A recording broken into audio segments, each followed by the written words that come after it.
Mapolsek Kota Gianyar ngamanang anak cenik ane umurnya sawetara telung tiban ulian kangen kau di muka Mako Sipur Gianyar di Jalan Kesatrian Rabu 13 April.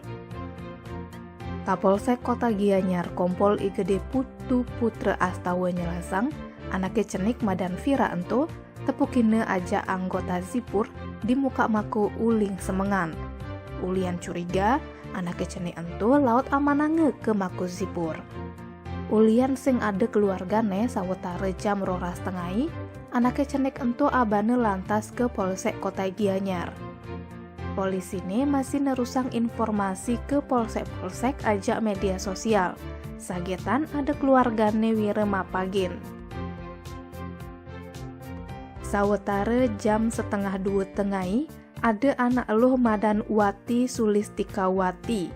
Ane uli dusun Kerajaan, Desa Taman Sari, Kecamatan Mumbul Sari, teke ke Polsek Kota Gianyar.